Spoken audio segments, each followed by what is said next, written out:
Tasty സ്പൈസസിൻ്റെ പുതിയൊരു വീഡിയോയിലേക്ക് എല്ലാവർക്കും സ്വാഗതം. എൻ്റെ പേര് സ്വാതി. അപ്പോൾ ഞാനിന്ന് ഉണ്ടാക്കാൻ പോകുന്നത് ഒരു ഐസ്ക്രീമാണ്. ഇവിടെ നല്ല മഴയൊക്കെ കഴിഞ്ഞ് നല്ല തണുത്ത കാറ്റൊക്കെ വീശുന്നുണ്ട് കേട്ടോ.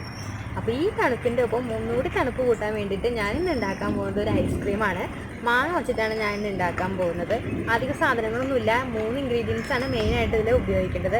അപ്പോൾ ആദ്യമായിട്ടാണ് എൻ്റെ ചാനൽ ആരെങ്കിലും കാണുന്നുണ്ടെങ്കിൽ സബ്സ്ക്രൈബ് ചെയ്യുക, അടുത്തുള്ള ബെല്ലൈക്കൺ അമർത്തുക. എന്നാലാണ് ഞാൻ ഇടുന്ന വീഡിയോസൊക്കെ നിങ്ങൾക്ക് നോട്ടിഫിക്കേഷനായിട്ട് ലഭിക്കുകയുള്ളൂ. അപ്പോൾ നമുക്ക് മാങ്ങ ഐസ്ക്രീം ഉണ്ടാക്കാൻ തുടങ്ങാം. അപ്പോൾ ഞാനിവിടെ മാങ്ങ എടുത്തിട്ടുണ്ട്.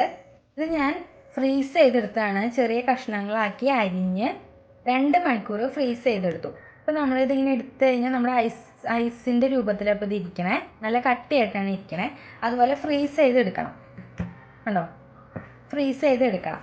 ഇനി നമുക്ക് വേണ്ടത് പാലാണ്, പഞ്ചസാര, ഇത് മിൽക്ക് മെയ്ഡാണ്, പിന്നെ വാനില എസൻസ്. ഇതിന് പകരമായിട്ട് നമുക്ക് വേണമെങ്കിൽ ഏലക്ക പൊടിച്ചിടാം. ഇത് വേണമെന്നുള്ളവർക്ക് ഇതിടാം, അല്ലെങ്കിൽ ഏലക്ക പൊടിച്ചിടാം. ഇനി നമുക്കിത് എങ്ങനെ ഉണ്ടാക്കണേന്ന് നോക്കാം. നല്ല പഴുത്ത മാങ്ങ വേണം കേട്ടോ അതിനുമായിട്ട് ഉപയോഗിക്കാൻ വേണ്ടിയിട്ട്. നാളധികം ഉള്ള മാങ്ങ എടുക്കണ്ട. അപ്പോൾ ഇതൊക്കെ നമ്മൾ അടിക്കുമ്പോൾ അതിൽ നിറയെ നാരുകളായിരിക്കും. ഏത് മാങ്ങ വേണമെങ്കിലും ഉപയോഗിക്കാം കേട്ടോ.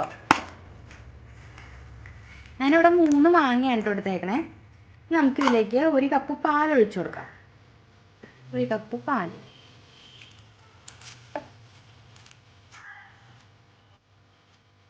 ഇനി 1/2 കപ്പ് മിൽക്ക് മെയ്ഡ് ഒഴിച്ചു കൊടുക്കാം. നമുക്ക് ഇതിലേക്ക് പഞ്ചസാര ഇട്ട് കൊടുക്കാം. ഞാൻ പഞ്ചസാര ഇട്ട് കൊടുത്തിട്ടുണ്ട്. മാങ്ങയുടെ മധുരത്തിനനുസരിച്ചാണ് നമ്മൾ പഞ്ചസാര ഇട്ട് കൊടുക്കാൻ വേണ്ടിയിട്ട്. അപ്പോൾ ഞാൻ ഇവിടെ എടുത്തേക്കണം മാങ്ങയ്ക്ക് നല്ല മധുരമുണ്ട്. അത് കാരണം അധികം മധുരമൊന്നും ഇട്ട് കൊടുക്കണ്ട. 1 ടീസ്പൂൺ വാനില എസൻസ് ഒഴിച്ച് കൊടുക്കുകയാണ്. ഇതിന് പകരമായിട്ട് ഞാൻ നേരത്തെ പറഞ്ഞില്ലേ ഏലക്ക പൊടിച്ച് ഇട്ട് കൊടുക്കാമെന്ന്. ഒരു ഫ്ലേവറിന് മാത്രം വേണ്ടിയിട്ട് ഇട്ട് കൊടുക്കാനാണ്. ഇത് നന്നായിട്ട് അടിച്ചെടുക്കും.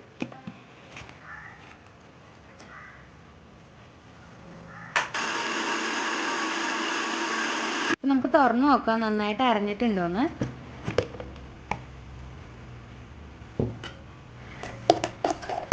നന്നായിട്ട് അരഞ്ഞിട്ടുണ്ട്.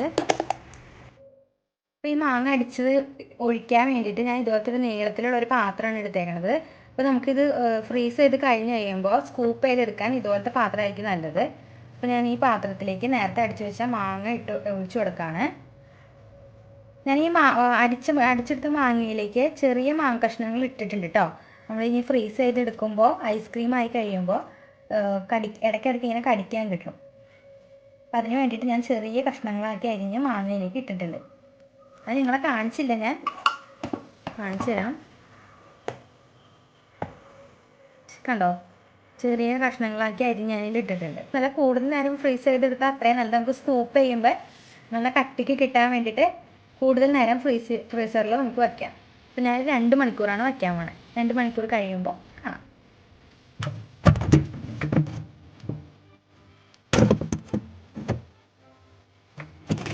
അപ്പോൾ നമ്മുടെ മാങ്ങ ഐസ്ക്രീം റെഡി ആയിട്ടുണ്ട് കേട്ടോ. അപ്പോൾ നമുക്കിത് സ്കൂപ്പ് ചെയ്തെടുക്കാം. അതിന് വേണ്ടിയിട്ട് നമുക്ക് നമ്മൾ സാധാരണ വീട്ടിൽ കയ്യിലൊക്കെ ഉണ്ടാവുമല്ലോ ഇതുപോലത്തെ, ഇത് വെച്ച് നമുക്ക് ഇങ്ങനെ കോരിയെടുക്കാം. അപ്പോൾ നല്ല സ്കൂപ്പായിട്ട് നമുക്ക് കിട്ടും. അപ്പോൾ നമുക്കിത് എങ്ങനെ എടുക്കണമെന്ന് നോക്കാം. ഞാൻ ഇത് വെച്ച് ആദ്യമായിട്ടാണ് ഞാൻ എടുക്കണേ. നമുക്ക് നോക്കാം എങ്ങനെ വരുന്നു കേട്ടോ.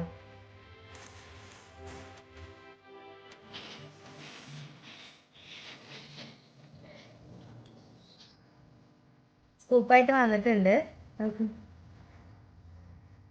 നമുക്കൊരു പാത്രത്തിലേക്ക് ഇട്ട് കൊടുക്കാം. ഇത് ഞാൻ ഒരു ദിവസം ഫുള്ളായിട്ട് ഫ്രീസറിൽ വെച്ച് ഐസാക്കി എടുത്തതാണ്. വേണമെങ്കിൽ ഒരു ദിവസം എടുക്കണ്ട, നമുക്ക് 3 മണിക്കൂറൊക്കെ കഴിഞ്ഞ് കഴിയുമ്പോൾ ഐസ്ക്രീം റെഡിയാവും. എന്നാലും ഞാൻ ഒരു ദിവസം ഫുള്ളായിട്ട് വച്ചു.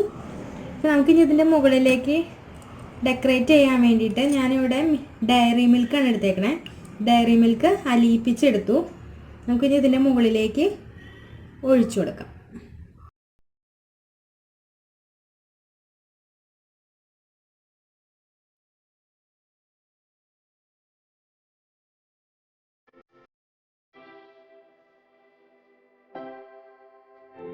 മാങ്ങയുടെ ചെറിയ ചെറിയ കഷ്ണങ്ങളൊക്കെ ഞാൻ ഇട്ട് കൊടുത്ത് കാണാൻ പറ്റുന്നുണ്ട് ഇതിൽ. കഴിക്കുമ്പോൾ നമുക്ക് കടിക്കാനായിട്ട് കിട്ടും.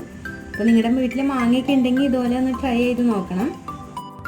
അപ്പോൾ ഞാൻ ടേസ്റ്റ് ചെയ്ത് നോക്കട്ടെ.